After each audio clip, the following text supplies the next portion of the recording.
Entonces vamos a hacer un recorrido rápido de los materiales que están en la plataforma para que ahí les vayan observando qué es lo que tenemos. Estamos trabajando principalmente en este modulito de clasificación de documentos, que es donde hemos venido poniendo todo el material. Pusimos los materiales de aprendizaje supervisado. Recordemos que toda la mayor parte teórica que hemos estado revisando se basa en el libro de Russell y Norvig en el capítulo 18 y acá está aquí al final, que es este que se dice aprendiendo de ejemplos, que es el capítulo 18. Entonces, básicamente la parte teórica está allí, pero hemos puesto algunos otros capítulos específicos o algunos capítulos de otros libros de secciones específicas. Entonces, lo que corresponde a qué es aprendizaje supervisado, pues sí, lo estamos tomando de Russell y Norvig. Aquí vienen entonces los documentos, los ejercicios. Después hablamos de árboles de decisión. Pusimos aquí los materiales específicos que nosotros desarrollamos para árboles de decisión y las presentaciones que se trabajaron con Estefanía. Y esto se basa del libro de Jason Bell, el capítulo 3, trabajando con árboles de decisión. Entonces, este libro lo ve desde una perspectiva más práctica, porque justamente trata de explicarnos el aprendizaje automático visto desde una perspectiva de ponerlo en marcha para resolver problemas. Entonces, aquí no se meten con demasiados aspectos teóricos, se enfoca mucho en su uso y por eso entonces la parte de la descripción de cómo funciona el árbol de decisión, pues aquí se describe de manera de manera original, pues si lo quieren ver así, y se retoma también el tema de usar Java, de usar Weka desde Java a partir de estos códigos que se puede generar a través de la misma herramienta de Java.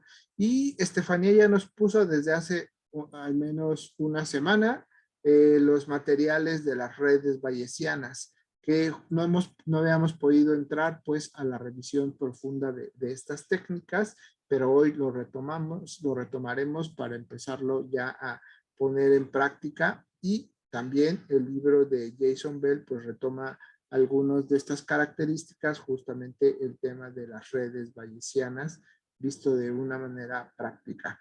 Y de este lado, después tenemos ya la información sobre nuestro proyecto 1. Aquí ya Carlos Alexis ya me hizo notar que esta liga estaba incorrecta. Ya la arreglé y entonces pues ahí ustedes ya tienen a la mano el acceso correcto a los que no habían estado aquí en la presentación del proyecto 1. Y después son los materiales que hemos estado trabajando alrededor de los ejercicios, recordando que los elementos centrales para el análisis del aprendizaje automático o para la aplicación del aprendizaje automático, pues dependen de esta metodología general que estuvimos describiendo, que se basa entonces primero en la adquisición de datos, y para eso les propusimos el sitio de Kaggle como una herramienta para explorar algunos datasets, y después los ejercicios que hemos estado haciendo para hacer el preprocesamiento de los documentos. Y entonces, pues esto ya nos permitiría tener al menos el conocimiento puntual de cómo aplicar estas técnicas o cómo aplicar estas técnicas que vamos viendo poco a poco de aprendizaje automático para resolver nuestro problema de la clasificación de documentos. Agregué también ya aquí las dos tesis que mencioné la clase anterior, y hoy retomaremos con más profundidad, bueno, retomaremos una sección específica que nos presenta Rafa en su trabajo de clasificación de textos, que es un poco lo que estamos haciendo aquí. Entonces, bueno, eso lo retomamos y ahí están todos los materiales completos. Entonces, hay un punto con el cual quiero iniciar esta sesión. Ya lo hemos visto desde la parte práctica, pero ahora quiero que ustedes me ayuden a identificar si se está entendiendo qué es lo que hacen los árboles de decisión para la clasificación de documentos. Recordemos entonces que los árboles de decisión pues, se basan en estas estructuras donde los nodos son pruebas hacia alguna cualidad del objeto a clasificar. Entonces, supongamos que tenemos un documento X. Nuestro documento es cualquier documento de nuestro conjunto de datos que normalmente son conocidos como fuentes de datos y que este documento en nosotros de entrada no sabemos a cuál clase pertenece. Es decir, si lo vemos desde el punto de vista de aprendizaje automático, pues es un conjunto que no pertenece al conjunto de entrenamiento, por eso no sabemos a qué clase pertenece. Entonces, X no tiene una clase asignada. La pregunta natural sería, ¿cómo clasifica a X un árbol de decisión? ¿Qué hace X de acuerdo a todo esto? ¿Qué hace, perdón, el árbol de decisión de clasificación para poder asignarle una clasificación a un documento? Cuéntenme acá en el chat, de acuerdo a lo que hemos conversado, ¿qué es lo que tiene que hacer el árbol de decisión? O nuestro sistema de clasificación, si quieren verlo de manera más general. ¿Cuál sería el primer paso que tiene que hacer nuestro sistema de clasificación para que el árbol de decisión le asigne una clase a este documento?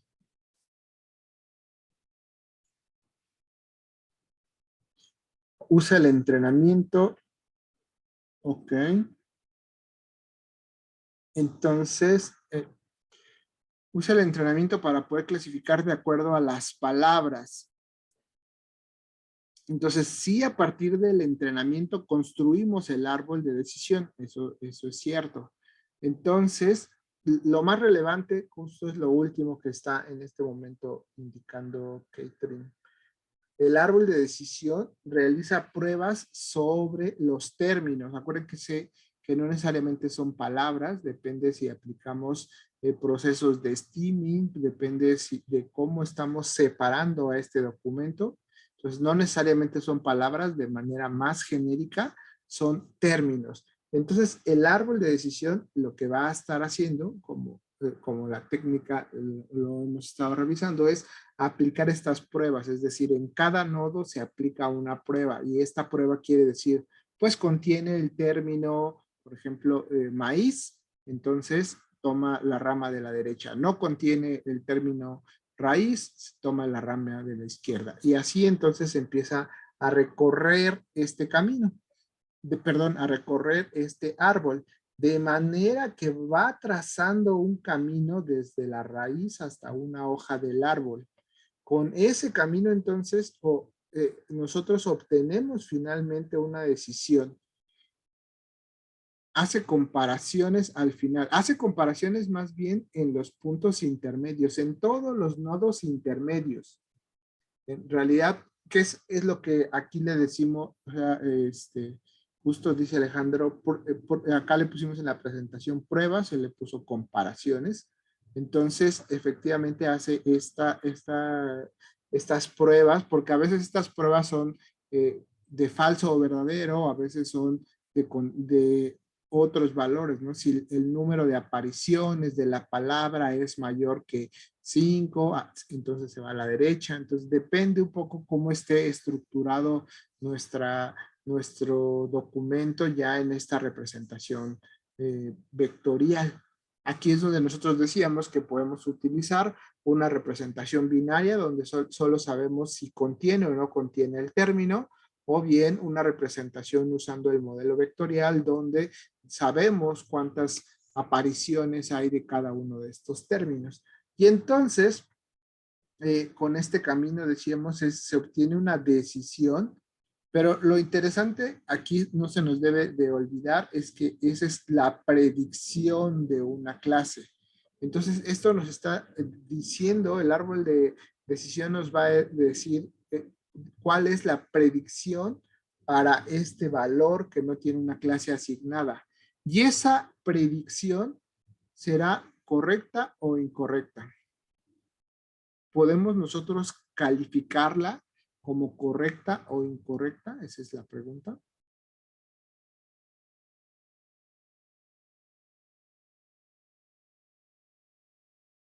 ¿Qué opinan? Es decir, llega un correo spam a su buzón, su sistema de clasificación basado en árboles de decisión. Al final dice, esto es spam. Entonces, ustedes ya claramente pueden decir que la decisión fue correcta o no fue correcta de su sistema de clasificación de spam. ¿Qué opinan?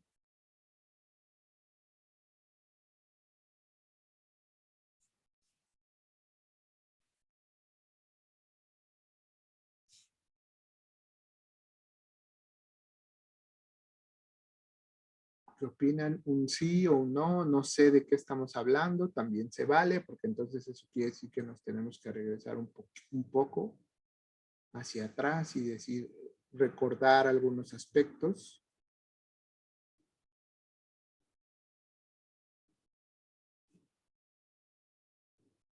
Sí, sí es correcta, dice Paola. Pues depende en qué etapa. En realidad la respuesta natural es no lo sabemos, porque justo como aquí lo dice en la presentación, en la parte superior, X no tiene una clase asignada, es decir, no sabemos cuál es su clase. Entonces, el sistema procesa este documento y le asigna la clase de mensaje spam, por poner un ejemplo, pero en realidad no sabemos si eso va a ser correcto porque no sabíamos cuál es la clase asignada. Probablemente lo que podría allí suceder es que el usuario del sistema podría calificar esta predicción y entonces a partir de si le atinó o no le atinó, pues el sistema hace una corrección. Entonces, estrictamente hablando, ya en la etapa de producción, no tenemos certeza de que el sistema esté funcionando al 100%. En las etapas previas, en la etapa de entrenamiento, sí podemos nosotros saberlo. Porque recuerden que todo nuestro conjunto de datos se divide en dos elementos, el conjunto de entrenamiento y el conjunto de prueba, pero ambos conjuntos están etiquetados, es decir, sabemos cuál es la clase real para estos documentos. Y entonces, cuando los dividimos, pues entonces el algoritmo de entrenamiento usa el algoritmo el conjunto de datos de entrenamiento para construir el árbol de decisión y después valida los datos, valida la construcción de ese árbol con los datos de prueba. Pero ya que eso sucedió, ya que pasamos esa etapa de entrenamiento, en realidad el problema es que no sabemos cuál es la clase asignada, porque son documentos que caen fuera de nuestro conjunto de entrenamiento. Entonces, lo único que podemos nosotros hacer es una exploración tal vez de los resultados, nosotros ya como humanos ver si está funcionando o no. Entonces, eso es importante que ustedes lo tengan presente. Por eso aquí le vamos a llamar predicción. Véanlo también en el caso del clima. Por ejemplo, ustedes construyen un sistema de predicción del clima usando, por ejemplo, árboles de decisión y con base a esto, con base a todo lo que ha sucedido previo al día de hoy, ustedes hacen una predicción de si va a llover o no va a llover. ¿Y qué pasa si ustedes, su sistema dice, no, hoy no hay probabilidades de lluvia? Y resulta que llueve. Entonces, ¿qué pasó allí? ¿No ya habían dicho que no había probabilidades de lluvia? Bueno, eso sucede porque pues no sabemos las condiciones específicas de este día. Es un día que no tiene una clase asignada. Entonces, si llueve, pues eso es que esto nos lleva a que existía una probabilidad de que eso ocurriera.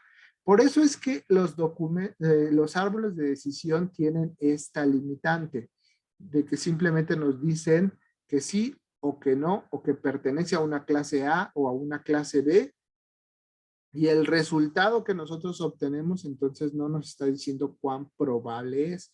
Es allí donde van a tener mayor utilidad estrategias como el aprendizaje bayesiano, a lo que llegaremos en un momento. partiendo un poco de este ejemplo. Pero ese es el punto que me quiero que quede claro en esta etapa. Entonces, cuando ustedes construyan su propio sistema de clasificación de documentos y ya empiece a clasificar los ejemplos reales, esos ejemplos reales, pues, no tienen una clase. Entonces, ustedes no pueden decir con toda certeza que el resultado que les está arrojando su sistema de clasificación, pues va a ser totalmente certero.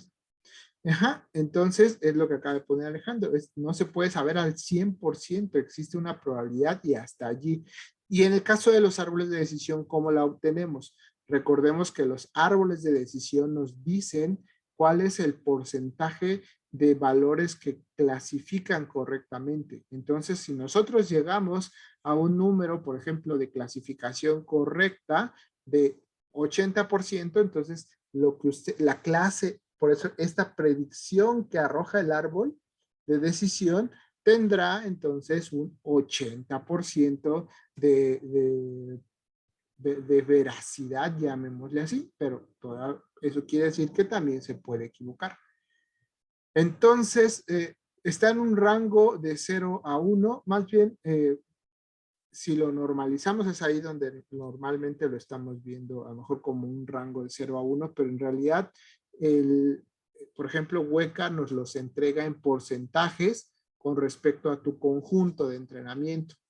Entonces, ahí es donde nosotros lo vemos como un porcentaje. Recordarán que en los primeros ejemplos, el árbol de decisión tenía a lo mejor un 50%, pero ya vimos cómo algunos de los ejemplos que usamos con el clasificador de texto de los mensajes que se referían o no al término o al tema del maíz, llegaba a tener un 96% de precisión para la clasificación correcta. Vamos a ir analizando qué significa eso, entonces, y por qué a veces tampoco no es tan bueno que lo haga al 100%. Entonces, déjenme avanzar aquí. El punto que había quedado pendiente era justo que cómo construimos un árbol de decisión. Entonces, aquí nosotros hablamos en su momento que utilizábamos un algoritmo específico. Y aquí entonces, este primer algoritmo, decíamos desde el inicio, decíamos que este algoritmo se construye de una manera recursiva, dividiendo el conjunto de entrenamiento. Vamos a estar utilizando procesos iterativos para poderlo construir. Particularmente el algoritmo más conocido para esto, entonces, se conoce como el algoritmo ID3. Este algoritmo, entonces, ID3 fue inventado en los 80s. Y a pesar entonces de la evolución de las técnicas, sigue siendo la base de todo este uso, de todo este funcionamiento de los árboles de decisión. Entonces, en esencia, pues lo que busca es de manera iterativa, a partir de lo que habíamos ya platicado previamente de la ganancia de la información, ir dividiendo el conjunto y ver cuál variable nos puede generar un conjunto dividido de una manera más significativa. Y entonces, a este algoritmo se han presentado algunas mejoras, como una de las más utilizadas es el algoritmo 4.5, que es que es una de las variantes que vienen implementadas en Weka. Entonces, cuando nosotros usamos el algoritmo J48, pues estamos utilizando una variante del ID5 que se parece más al algoritmo C4.5, pero entonces tiene como diferencias ahí pequeñas de implementación. Ya lo hablábamos previamente también, como había diferencias en estas implementaciones de los algoritmos, por ejemplo, el algoritmo de Porter. Pero entonces, pues, en esencia, todos toman como referencia el comportamiento inicial del algoritmo ID3 y otra de las mejoras que también se han utilizado mucho al respecto de la construcción automática de árboles de decisión es el algoritmo CART, que se refiere entonces al uso de los árboles como herramientas para la clasificación y la regresión. Entonces ahí se vuelve interesante porque le da una posibilidad más de poder, del comportamiento de los árboles. Pero en esencia todos se basan en esta idea inicial de hacer de forma recursiva, dividir al conjunto y empezar a hacer la separación en las clases correspondientes. Vamos a ver rápidamente cómo funciona el algoritmo ID3. Entonces, decíamos pues que el ID3 toma a tu conjunto de entrenamiento y va dividiéndolo recursivamente en subconjuntos más pequeños a medida que se construye el árbol. Y entonces el algoritmo necesita esta muestra de entrenamiento, la lista de las variables que hay en ese conjunto de entrenamiento, por eso es muy importante que el algoritmo sea capaz de leer estas variables a partir de los archivos, porque finalmente estas variables de entrenamiento son las pruebas a las que nos referíamos hace un momento, a estas, ¿cómo lo dijeron aquí en el chat? Las comparaciones que mencionó Alejandro. Entonces, esas comparaciones las lee, pues, bueno, las hace a partir de las variables de entrenamiento y una función para la selección de variables. Esta función para la selección de variables está asociada a alguna función que se elija para poder calificar cuál es la variable que agrega, que puede ser más importante. De acuerdo a lo que platicamos hace algunas sesiones, pues esta importancia de las variables la calculamos a partir de la capacidad de ganancia de información. Entonces, normalmente esta función es nuestra función de ganancia de información a la cual hicimos referencia ya hace algunas semanas, que precisamente pues nos permita discriminar y decir, pues las tuplas que correspondan a esta variable y que nos dividan mejor a nuestra conjunto de nuestra muestra de entrenamiento, pues se les hace esta separación por su ganancia de información.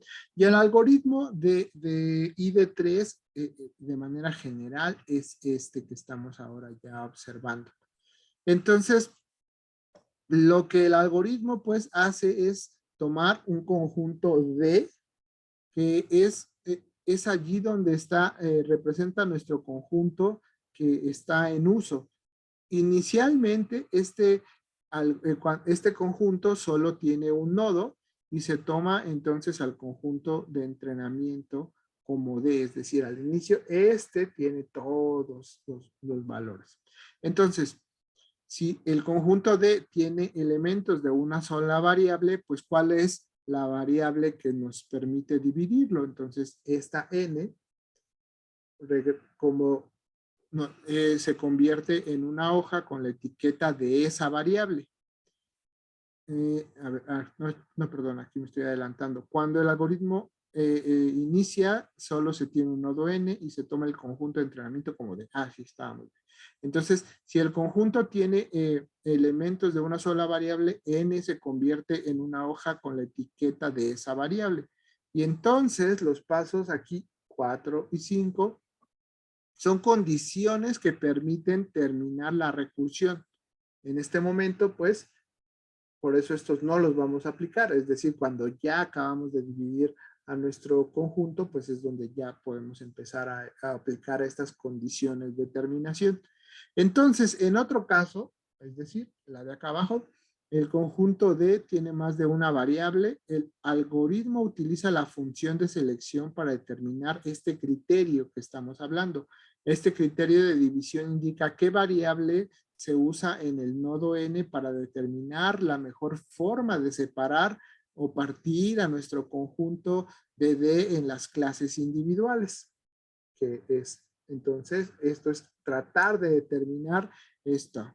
Entonces, el criterio, pues, en esencia determina las ramas que son colocadas en este nodo N, tomando en cuenta el resultado obtenido de esta prueba, es decir, aplica y obtiene cuál es este nodo que podría funcionar mejor. Este criterio busca que las particiones para cada rama sean lo más puras, es decir, que cuando, digamos, esta rama ya tengan, cuando sea del lado derecho o lado izquierdo o la rama 1, 2 y 3, que nos trate de dejar solo elementos de ese tipo, de manera que esté, digamos, si tomamos la rama 3, allí ya están solo los elementos de una clase. Por eso es a lo que nos referimos con este criterio de obtener eh, una rama que nos divida en elementos más puros posibles. Entonces, una partición pura entonces tiene estos elementos con el mismo valor en la variable del criterio de división. Entonces, si nosotros decimos, por ejemplo, en los documentos de texto, pues si las variables son los términos, entonces podríamos decir, pues de algún lado están todos los documentos que sí contienen ese término y eso ya nos estaría dividiendo a nuestro conjunto en estos elementos puros. Y ese nodo es etiquetado con ese criterio de división y se coloca una rama desde el nodo N hacia cada uno de los resultados obtenidos por este criterio de división. Y entonces, eso quiere decir que D se divide en base a dicho criterio y entonces esta nueva variable que se va obteniendo, donde me quedé, denominamos como a esta variable de decisión. A tiene n valores posibles, van desde A1 hasta AN de acuerdo al conjunto de entrenamiento. Y nuevamente, si la variable es asignada, recordemos que estas variables a veces pueden tener valores discretos, a veces pueden tener valores continuos. Si la variable asignada es de valor discreto, los resultados de la prueba para el nodo N corresponden directamente a los valores de esa A, creando una rama por cada uno de los AJ, que son los valores de las variables A. Además, se le asigna la etiqueta de ese valor. Entonces, si esta variable que se identifica tiene n distintos valores, pues entonces tendría n distintas ramas. La partición entonces DJ es este conjunto, esta partición DJ es entonces el subconjunto de elementos etiquetados que pertenecen a D y que tienen el valor AJ de A, dados todos los elementos de J, entonces tienen el mismo valor A y A no necesita ser considerado en particiones futuras porque ya lo dividimos. Entonces A se elimina de la lista de variables y ya entonces tenemos menos variables a considerar. Por eso es que estamos como identificando estas variables que ya fueron más significativas y son las que van quedando en la parte superior. Pero entonces, ¿qué pasa si esta variable es continua? Entonces se crea un punto de división para particionar el conjunto en dos partes. Cuando A es menor a ese punto de división, pueden decir ustedes, A es menor que 20 apariciones, A es menor que 30 apariciones, o bien del otro lado, donde A es mayor a ese punto de división, y este punto entonces es obtenido por la función de selección del criterio de división. Y entonces las dos ramas son colocadas en el punto N y las etiquetas de acuerdo a su respectivo resultado, es decir, si son menores o iguales al punto de división y del otro lado las que son mayores al punto de división. Por ejemplo, aquí normalmente y algorítmicamente lo que normalmente se usa es tomar el valor medio de los valores que tiene la variable usada. Recuerden que en Weka rápidamente calcula el valor medio y nos dice, el valor medio para esta variable es esto. Y ese valor medio es el que se pone en variables continuas en la construcción de este árbol. De esta manera, los elementos D1 son menores o iguales a ese punto de división y los elementos D2 tienen valores estrictamente mayores a ese punto de división. Si las variables fueran binarias, se crean entonces dos ramas. La primera tiene asignada la etiqueta sí o verdadero y la otra rama tiene la etiqueta no o falso. Y entonces esto ya nos permite volver a separar a este conjunto de acuerdo a esta categoría. Y el algoritmo entonces continúa dándole vueltas porque aquí entonces regresa nuevamente a los pasos anteriores para poder ir encontrando aquellas variables que son más, que puedan ser más significativas, ya eliminando la que fue la más significativa en el paso anterior. Entonces continúa con el mismo proceso de forma recursiva para determinar el árbol de decisión con cada una de las particiones de J obtenidas a partir de este paso 14. La partición se detiene cuando alguna de las siguientes condiciones se cumple. Tenemos todas las tuplas de la partición D tienen la misma clase, entonces ya no hay por qué separarlas, ya pertenecen todas a la misma clase. No hay variables que vayamos entonces que podemos usar para seguirlas dividiendo, lo cual se determina acá en el paso 4. Entonces se le asigna al nodo una etiqueta con la variable más común de estos elementos y se convierte en ya un nodo hoja.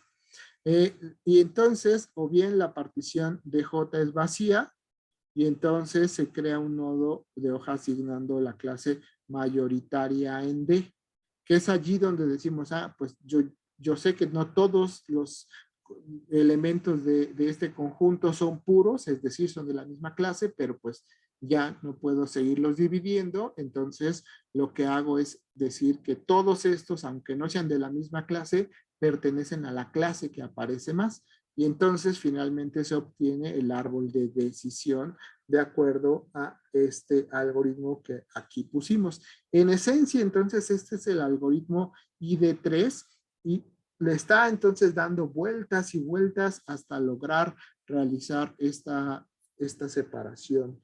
Si ustedes entonces quieren volver a leer porque mi explicación fue muy rápida y de pronto se les fue algún detalle, pues esto también está en este trabajo de Rafael.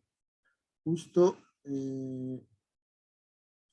déjenme, les comparto la pantalla para que lo vean, pero yo les debía este ejercicio de cómo se construye cómo es el algoritmo para construirlo. Esto entonces se describe en esta sección de algoritmos de aprendizaje, donde se habla algoritmos de clasificación, en la sección de árboles de decisión. Entonces aquí viene explicado el algoritmo ID3, un poco de manera escrita esto que ahorita conversamos, y esta imagen del algoritmo que incluí en mi presentación, pues es el algoritmo que aquí presenta Rafa. Entonces, aquí nos habla un poco Rafa acerca de cuál es el orden de complejidad computacional para la construcción de este algoritmo, que entonces es del orden de n por el número o la cardinalidad del conjunto de entrenamiento. Entonces eso quiere decir que entre un conjunto de entrenamiento más grande tengamos, pues entonces esto puede ser más costoso.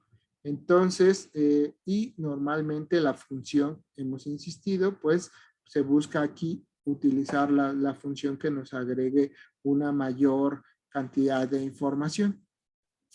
Y entonces, como decimos, hemos insistido, pues el algoritmo de ID3 usa la ganancia de información como una herramienta central para esto que hemos platicado, recordando que todo esto se basa entonces en la entropía que conversamos ya hace algunas semanas. Entonces, allí está, ahí tienen ya el algoritmo que les debía para que esté claro, para que tengan ahí de referencia cómo se puede hacer esto. Y entonces, el siguiente paso sería pues recordar que hemos estado hablando acerca de los algoritmos de aprendizaje basados principalmente en árbol de decisión. Hemos dado varias vueltas a este conjunto y en el caso de lo que se estuvo trabajando en los en este video, que por lo que he visto, no todos, por el número de visitas, estos videos no todos los han revisado, entonces acá es importante que les den una checada para que sepamos acerca de estas nociones del aprendizaje bayesiano.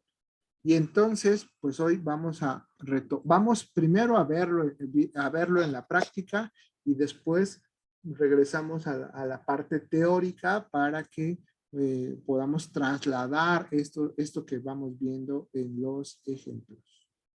Entonces, aquí dejo de compartir y lo que vamos a hacer entonces es que nuevamente alguien que me comparta su pantalla de Weka para que podamos ver en marcha a los algoritmos de aprendizaje bayesiano. Ya vimos, ya pusimos cómo funcionaban los algoritmos basados en árboles de decisión. Ahora quiero que veamos cómo funcionan los algoritmos de aprendizaje bayesiano. Entonces, ¿quién dijo yo para compartirnos su pantalla de Weka? A ver, a ver. ¿Qué datos usaríamos? Vamos a usar los mismos que ya teníamos, los mismos de el algoritmo. En el video vienen los ejemplos con los del clima. Lo que yo quiero que usemos en esta ocasión es nuevamente los ejemplos de texto, que fue el algoritmo, digo, la base de datos que contiene las notas acerca de las noticias y las que incluyen o no el conjunto de las que hablan del maíz, perdón.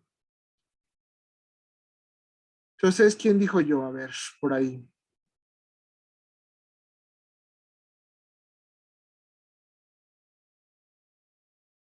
Eh, si, si quieres, Diego, compártenos tu pantalla.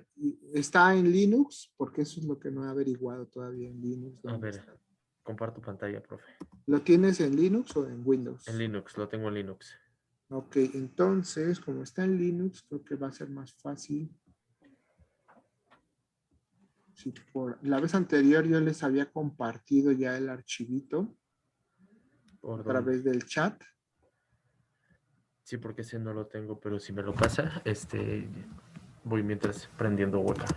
Ok. Sí, porque eso yo no he tenido tiempo de revisar en Weka dónde están. Digo, en Linux dónde están. Entonces,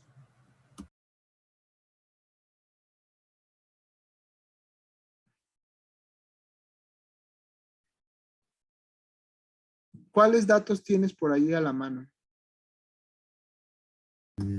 Pues puedo descargar de aquí los que hayan. Aquí creo que subieron algunos. Ahorita a la mano, Ninguno. ninguno. Déjame ver Ah, por. no, ¿Ya los entonces encontró? te iba a pasar el de spam, que los iba a empezar a revisar la siguiente semana, pero no importa, no pasa nada si desde ahora se los comparto. Ok. Datos. ¿Dónde está mi chat? Mi chat. Está mi chat. Y entonces,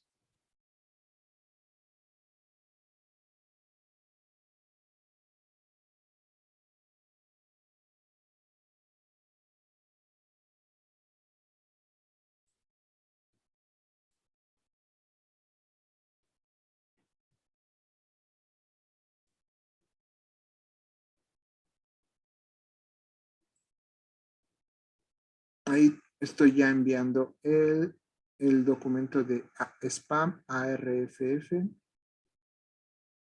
todas formas, la siguiente semana trabajaremos antes del ARFF, como sería un documento de CSV. Este ya está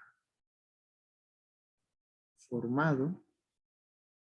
Entonces, este que descargues, nada más ubica donde lo guardas para que lo puedas abrir.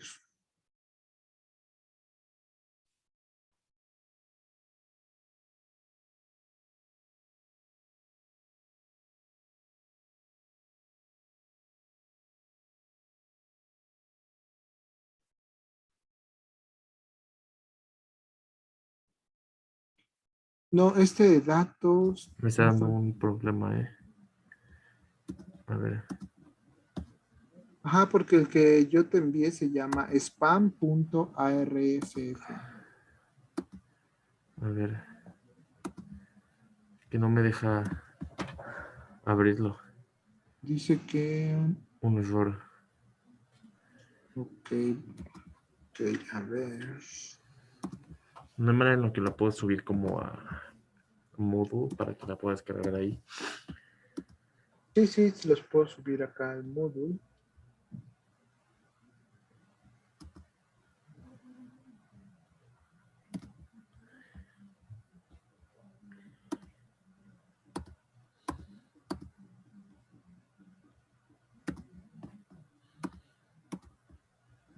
Ahorita para rápido lo voy a dejar hasta el final.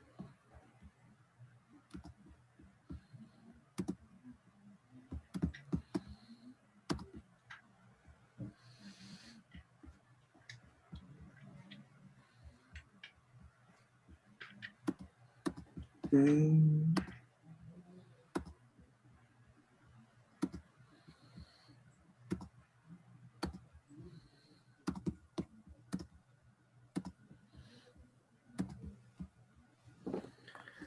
Entonces ya aparece al final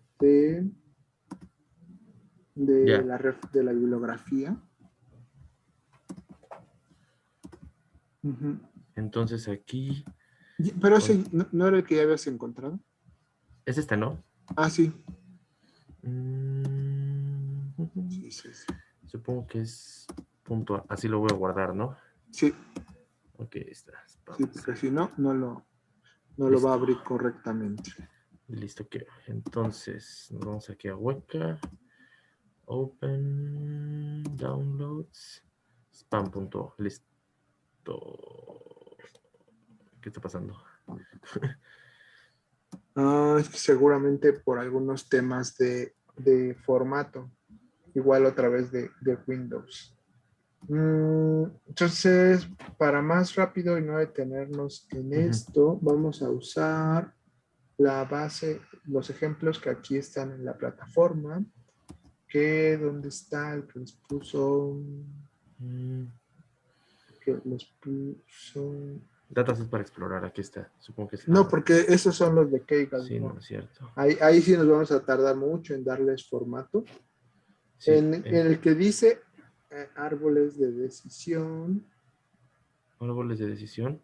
Aquí está, eh, Lady Gaga. ajá, ahí Vamos a utilizar dentro estos, viene ¿no? este de ejemplo disco. Justo, perfecto. Entonces, nos vamos aquí, abrimos esto, ejemplo disco, listo.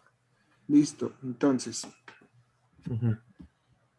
pues este en principio ya lo conocen un poco, pero démosle el recorrido de siempre. ¿Cuántos variables, cuántos atributos Aquí tiene está, ¿no? tiene tu dataset? Pues tiene 5 variables, ¿no? Bueno, 4. Exacto, son 4 y 4. la Y la última en realidad clasificación. es la que usamos para clasificar. Entonces Sí, claro. esa en realidad es la clase. Formalmente no es nuestra variable, solo nos sirve para poder nosotros tomar como referencia Ujú. al momento de decidir si se obtuvo o no correctamente la clasificación. Sí, Entonces vamos nuevamente a los clasificadores. ok. No, Aquí ya perdón, con... antes. Ahí Ajá, es una base de datos chiquita. ¿Tiene cuántos ejemplares de tu base de datos? 24, ¿no? Ajá. Entonces, eh, no son tantos datos, pero lo que sí podemos empezar a ver es, por ejemplo, aquí vemos que estos valores pues están o no asociados a la clase, que es lo que observamos en esa gráfica. Por Ujú. ejemplo, allí ya está correctamente identificada la clase que por default asume que es la última categoría. Entonces, a ver, vele dando clic a las distintas variables y dinos a ojo de buen cubero, a ojo de buen computólogo o especialista en ciencia de datos, llamémosle así, ¿cuál variable crees que sea más importante para poder hacer la clasificación? Un poco recordando esto que vimos en el algoritmo ID3. También se Mm, vale que por acá, por el chat, nos digan alguna opinión. A no ver, sé. a ojo, a Ah, ojo. Acuérdense que, por ejemplo, Alejandro te ayuda, te dice el primero, pero no lo digan así con duda, díganlo con seguridad. Entonces, por ejemplo, justamente, por ejemplo, dice Catherine que es la última. ¿Qué opinas? pero es que la última es la que intentamos Ajá, esa no puede ser predecir. porque es ya la O sea, clase. yo diría que Ojo de Buen Cubero, chance esta de eye level o la de placement. Exactamente, ¿no? Quiere decir que esas dos tienen son capaces de dividir o nos dejan, se ve Ujú, allí en la gráfica, en la primera columna, que una variable y un valor nos deja casi pura o principalmente nos ayuda a identificar esa justamente. Esa ujú, entonces puede ser un buen candidato para que quede al inicio o bien la de la cuarta, ¿no? ujú. Entonces, nada más para probar lo que hicimos hace un momento revisando el algoritmo ID3, vamos a construir un clasificador primero usando un árbol de decisión. Ok, filtro, ¿no? Supongo que es en Classify, ¿no? Ajá. Y aquí escogemos Y vamos a usar un y árbol un árbol, ok. y, JF48, digo ajá. J48. Ahí, fíjate, señálalo nada más, no le Ok, des clic ahí. A ver, mueve tu cursor. Bueno, señala algún otro y ahí, dale un clic a cualquier otro. ok, Y después, no, pero todavía no lo cierres. ok, ya. Y, Ah, ya, y, y señala el J48. ahí está. Entonces, como pueden ver allí, nos está diciendo que este se basa justamente, ya se cerró otra vez. Ahí va, ahí está. Nos está diciendo que se basa en el algoritmo C4.5 de Roskinian, que es un poco lo que hace un momento mencionamos, ¿no? Entonces, por eso es que ese J48 es nuestra versión mejorada del ID3 y que ya sabemos entonces que hace este proceso recursivo. Entonces, Ujú. aunque ahí diga J48, pues en especial es su versión mejorada C4.5, pero ya ustedes en este momento saben que se basa en esta versión iterativa que acabamos de describir muy rápidamente. Entonces, entra allí y ya seleccionalo Ok, y vamos a listo, construir su árbol. Entonces, listo. acuérdate que ahí, por ejemplo, lo que está haciendo está utilizando la opción que dice ahí Cross Validation, que todavía no lo hemos revisado. Ok, Entonces, entonces, por default es mejor que le pongas la percent split, donde hemos dicho que 2/3 para entrenar, 1/3 para validar, puede ser más que suficiente. ujú, Entonces, esa configuración es correcta. Y entonces ya allí vemos cómo lo dividió. Y pues ahí ya vemos el árbol. A ver, muéstranos el árbol es más fácil claro que leerlo en sí. el árbol. ¿Te acuerdas cómo Eh, ver el árbol? aquí está y aquí está. Exacto. Gracias. Ujú. Entonces, allí, ¿cuál quedó como primer elemento? Placement, ¿no? Que corresponde o no con lo que Con a lo que ojo de veíamos. buen cienciólogo de datos habías observado. Sí. Entonces, eso es bueno, ¿no? Ya hay una lógica en lo que vemos que sucede y lo que ustedes ven ya que entregan los algoritmos, como precisamente del lado izquierdo, allí ya la primera rama le está asignando alguna clase. Y justo lo que sucede acá es que en realidad a lo mejor para el subconjunto que tomó, para ese habían quedado fuera los que de pronto no quedaban en tu conjunto que estaban incorrectamente, llamémosle así, clasificados, ¿no? Entonces, vemos cómo ocurre justo lo que hemos estado diciendo Ujú, y por qué sucede porque esa es una variable que nos daba ganancia de información y por eso quedó al inicio. Las otras también son útiles, pero son menos importantes. Pero aquí en realidad podemos ver algo también súper importante. Regrésate a tu conjunto de preprocesamiento. ¿Aquí? No, arriba, al de preprocesamiento. No, ahí Ok. estabas bien, ahí, pero preprocesamiento. Entonces vean cómo ahí decían, pues es que puede ser el 1 o el 4. Pero si regresas a tu árbol, en realidad lo que Fueron los dos, estamos ¿no? observando es que solo está usando 2 variables. Ujú. Entonces, en conjunto, estas 2 variables nos resolvieron ya el problema. De acuerdo al algoritmo de ID3, entonces hizo este proceso iterativo y llegó a un punto donde ya no era necesario revisar las otras variables, porque ya los conjuntos en los que había dividido a estos conjuntos que quedan en el lado izquierdo y en el lado derecho, pues ya no necesitaba dividirlos. Como ahí se ve, justo dice, son 3 los que sí y 0 los que no. Dicen, con el no, dice, son 5 los que sí, los que no cumplen esa característica, y entonces, y 0 los que la cumplen. Entonces, esto ya nos está, ya están los conjuntos puros, regresando a esta notación que usamos. Ajá.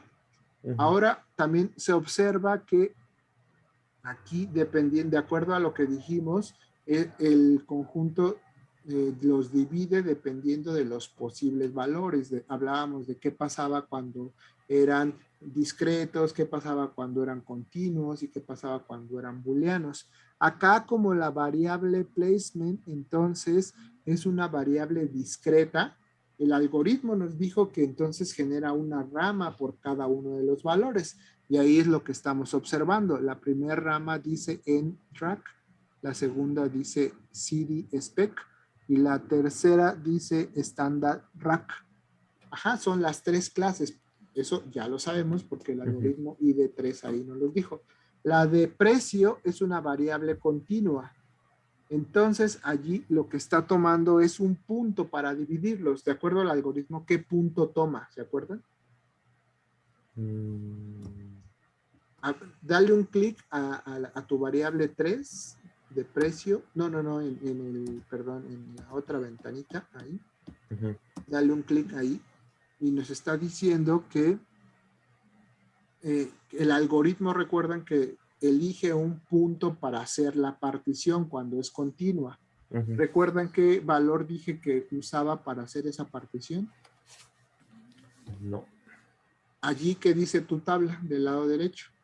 El máximo es 65. Claro. Y el el mínimo es 65, el máximo es 96. Y el valor medio es 82. Ahora regrésate a tu árbol. Ok. ¿Y cuál es el valor que tomó? Algo por ahí, ¿no? Algo por la media. Exactamente, lo que decíamos es que el algoritmo ID3 toma como referencia ese valor medio que está allí. Entonces, ya todo tiene más sentido, ¿no? Ya no es una cosa toda oscura que no sabemos cómo sucede. Y eso yo al menos espero que sea la diferencia entre alumnos de ciencias de la computación que entienden el algoritmo, aunque no lo hayan programado, pero entienden qué hizo y entienden por qué está dando esos valores, contra alguien que a lo mejor solo lee un tutorial de Weka o de cualquier otro framework que les permita hacer aprendizaje automático y el algoritmo como el tutorial que les pusimos, dice ahora dale clic aquí, ahora dale clic acá. Entonces solo te va llevando, pero no hay como detrás un entendimiento de los algoritmos. Yo espero que después de esta clase pues ya ustedes tengan presente cómo funciona el algoritmo y sepan por qué elige esos valores. Eso es lo que yo espero, ¿verdad? Pero ya ustedes lo revisarán, lo seguirán entendiendo y ya en ese momento ustedes dirán, sí, cierto, mira, por eso construye Weka los árboles así o no de esa forma. ¿Sale? ¿Todo claro? Entonces ya vimos cómo ID3 por eso construye esos árboles de acuerdo a lo que ahora rápidamente revisamos. Vamos entonces a explorar los algoritmos. Si quieres, no cierres ese árbol, vamos a seguirlo revisando. Y regrésate otra vez a los clasificadores. Vamos a explorar otros clasificadores. Ahí decíamos que hay muchos clasificadores, nos hemos enfocado solo en los árboles. Ahora vamos a revisar justo los bayesianos. Dentro de los bayesianos hay dos grandes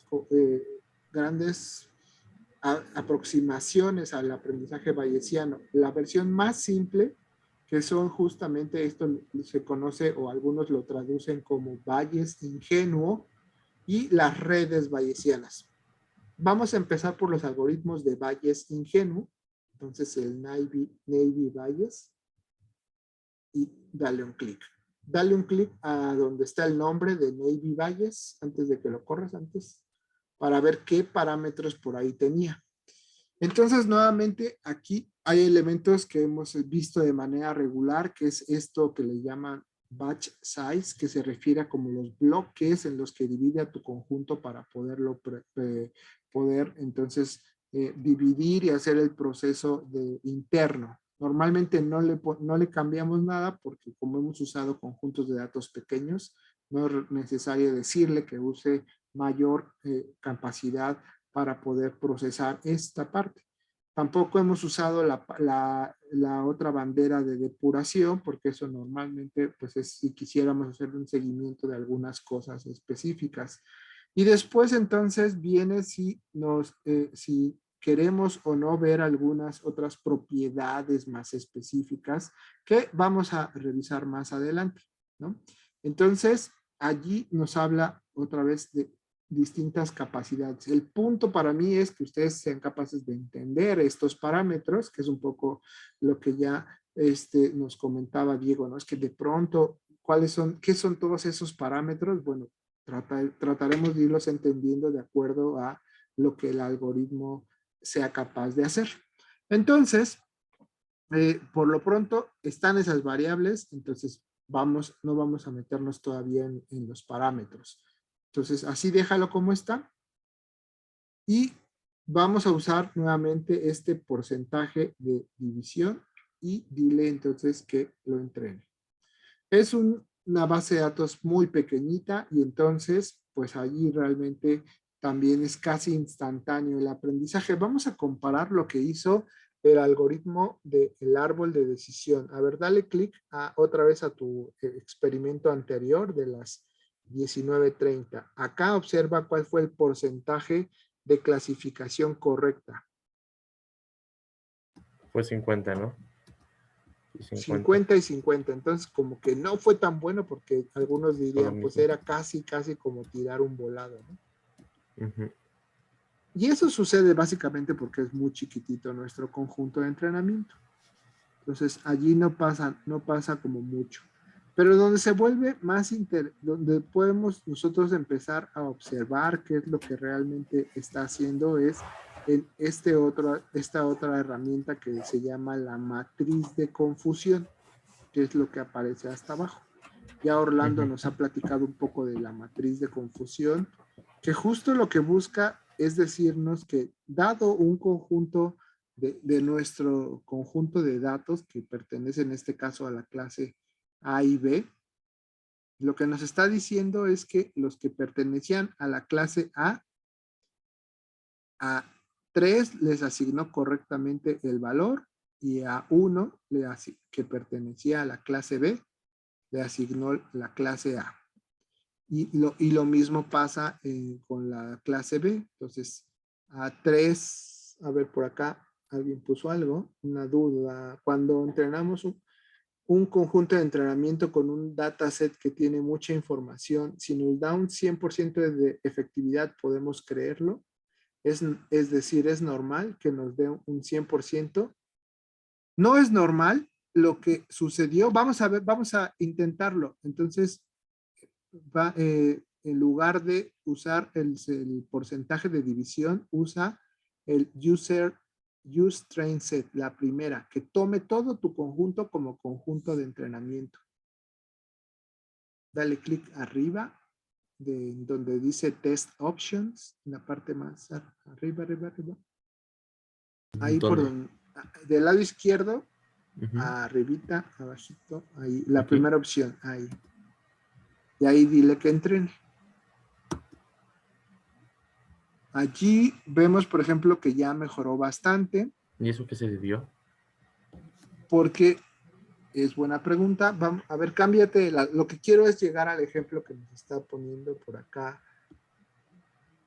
Alejandro. Entonces cambia de algoritmo, de donde cambia nuevamente al algoritmo arriba, elige nuevamente el de los árboles. Y listo. Y lo vuelvo a Los ejecutar. algoritmos. No, pero arriba para que lo vuelva a ejecutar, pero exacto, pero con todos Pues aquí los pongo, datos. aquí busco el árbol, ¿no? Árboles, exacto.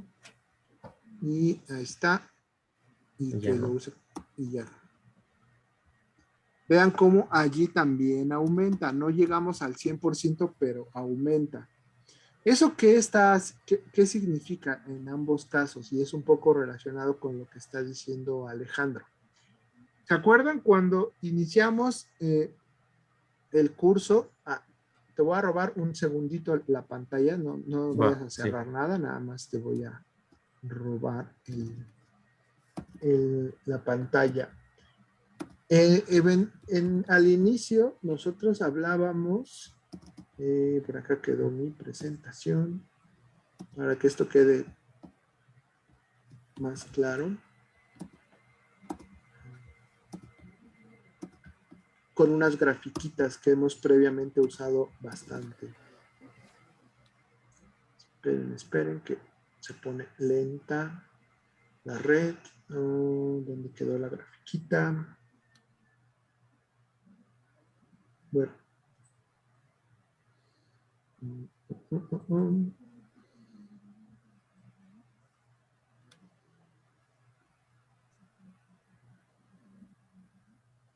Un segundo.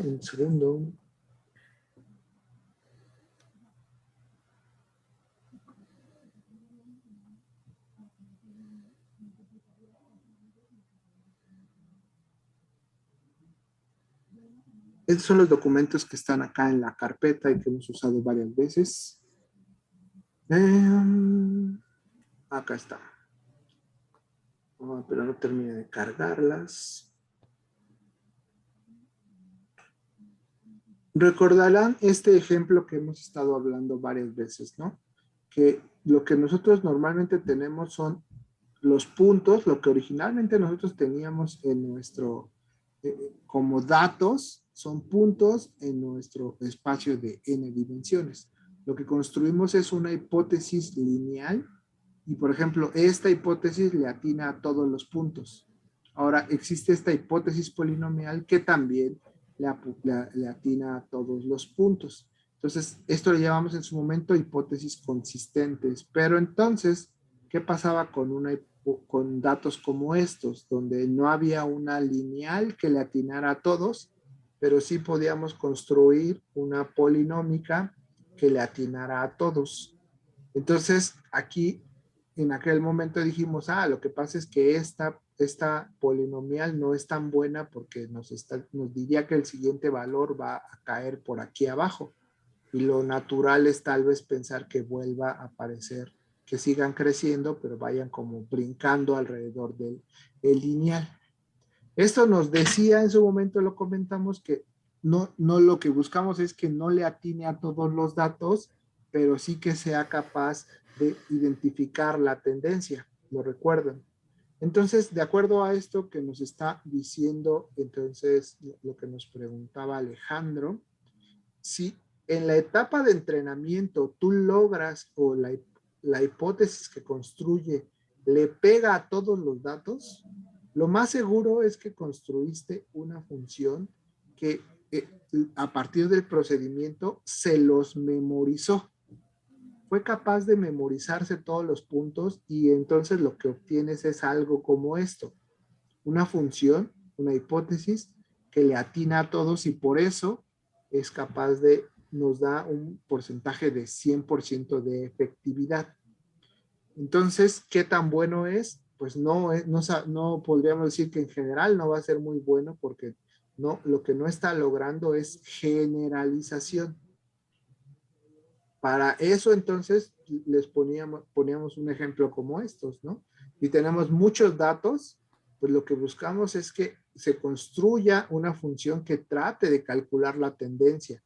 Muchos valores van a quedar fuera de esta aproximación, pero es mejor porque nos está diciendo hacia dónde van a moverse los datos. Entonces, hoy ya no me va a dar tiempo de hablar del tema, porque ya estamos casi terminando, que es justamente el sobreajuste que se refiere a esto que nos está comentando Alejandro.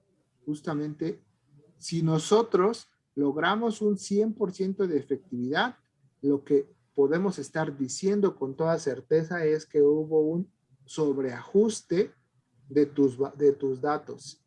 Y lo más seguro, como lo platicaremos con más detalle en la siguiente clase, es que tu función no va a ser capaz de generalizar. Entonces, regresamos. Esto nada más era como una pausa relacionado con lo que estábamos ahora comentando. ¿Nos puedes volver a compartir, Diego, tu pantalla? Sí, profesor.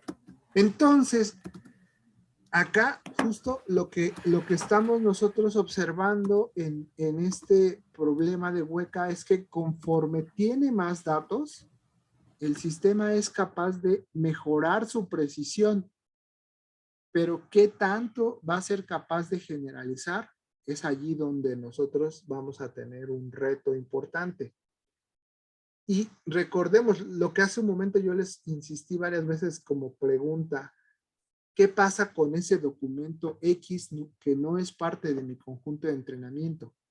Si aquí ya me está dando el 100% y yo digo, pues como ya me dio el 100%, yo tengo ya la certeza de que la clase que le asigne va a ser correcta. Entonces yo puedo engañarme a mí mismo precisamente porque hubo un sobreajuste de los datos. Ahí es donde necesitaríamos analizar más qué fue lo que pasó. Ahí nosotros normalmente lo que tal vez podríamos hacer es dividir a nuestro conjunto de entrenamientos, mezclarlos varias veces, y si todas las veces me da un 100%, pues es que ahí hay más posibilidades de creerle, pero no, es muy poco probable que eso ocurra en un conjunto de datos totalmente aleatorio. Entonces, como podemos ver aquí, las herramientas basadas en las predicciones del aprendizaje bayesiano tratan de retomar pues lo que sabemos del modelo. Y entonces, a partir de lo que nosotros logramos aprender de los datos, tratan de poder lograr generalizar la información. Pero aquí en realidad no sabemos si la está o no generalizando bien porque no la hemos probado contra otros datos que no sean los mismos. Ajá. Entonces, eso no se confíen.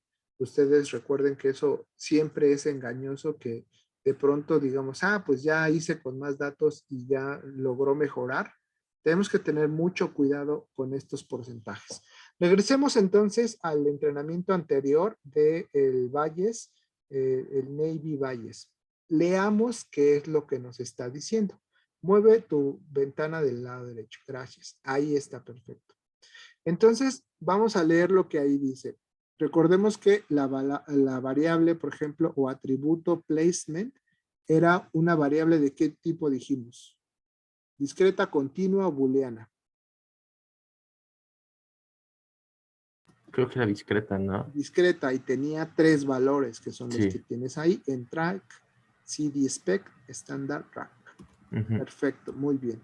Entonces, eso lo que nos está diciendo después es que de acuerdo a la clase sí, nos está diciendo que logró entonces clasificar 8, es que aquí ya, déjame hacer más grande mi pantalla para no decir mentiras. Entonces nos está diciendo que 8 valores los clasificó con sí, y que 3 valores usando esa variable los clasificó con no. Entonces, en principio, en lo que se basa el aprendizaje bayesiano es tratar de clasificarlos a partir de las variables, pero el aprendizaje bayesiano Navy Bayes lo que asume es que no hay dependencia entre las variables, que entonces las variables por sí solas no dependen una de la otra, pero recuerden que en el árbol que vimos hace un momento parecían que estaban muy relacionadas la de placement con pricing. ¿Recuerdan?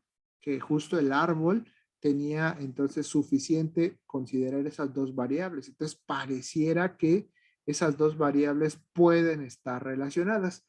Entonces vamos a probar otro algoritmo de aprendizaje solo como para explorar un poco lo que los distintos algoritmos, y la siguiente sesión nos metemos más a la parte teórica de lo que está pasando ahí.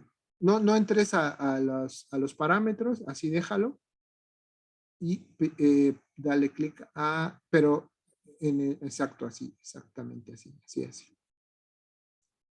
Vea, entonces allí ya nos vuelve a dar ahora otra vez los valores, pero aquí es lo interesante de las redes bayesianas, de acuerdo a su nombre, pues es que nos debería dar una red. Entonces vamos a ver, dale un clic sobre tu experimento, y ahora hay una opción que dice visualizar gráfica.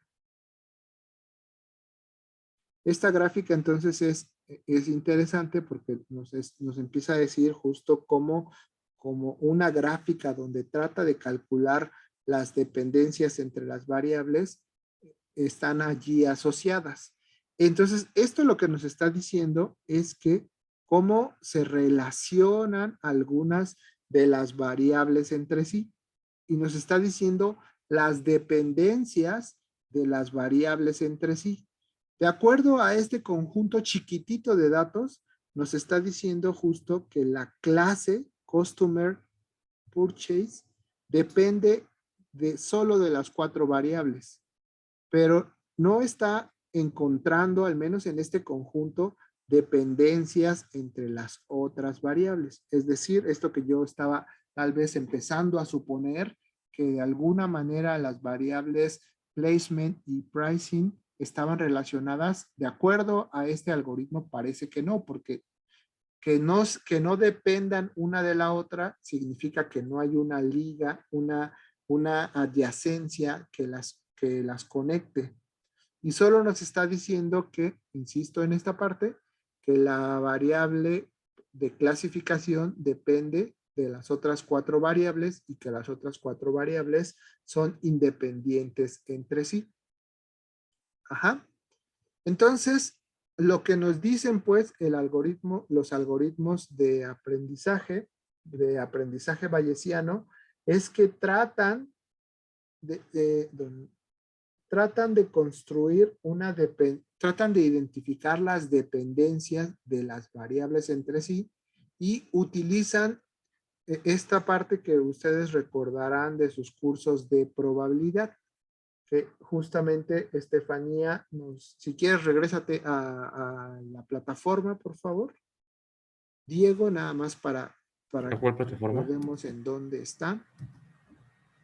¿A cuál plataforma, profe? A la plataforma de Moodle, por favor. Ok.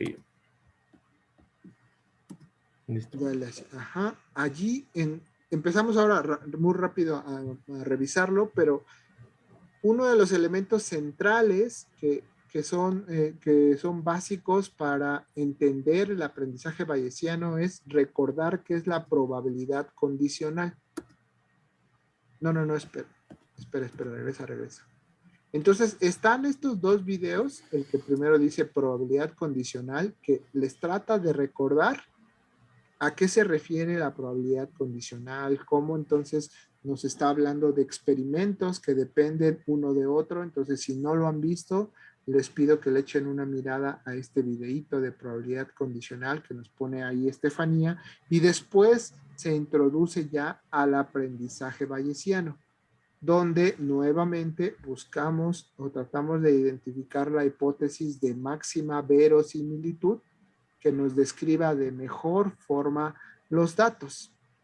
Entonces ya en estos videitos cortitos que ahí nos dejó Estefanía, nos recuerda primero qué es la probabilidad condicional e introduce a la teoría del aprendizaje bayesiano de acuerdo a esta perspectiva de las hipótesis de máxima verosimilitud de acuerdo a lo que nosotros a lo que hemos estado conversando muy vagamente hoy. Entonces, bueno, aquí vamos a dejar esta primera revisión porque nada más lo que quería era que vieran cómo vamos a estar utilizando estas otras estrategias y entonces a partir de estas estrategias pues trataremos de encontrar otros algoritmos que nos ayuden a mejorar nuestros procesos de clasificación. Entonces, gracias Diego por compartirnos la pantalla. Sí, profesor, no hay de qué. Entonces, ahí es importante que sigan practicando con Weka aquellos que todavía no lo han utilizado demasiado. Recuerden que lo importante, de acuerdo a lo que hemos platicado, es que ustedes en Weka pueden construir sus modelos y el modelo ya ajustado se lo pueden llevar entonces a Java como lo estuvieron revisando con Orlando. ¿Dudas? Voy a parar aquí la grabación.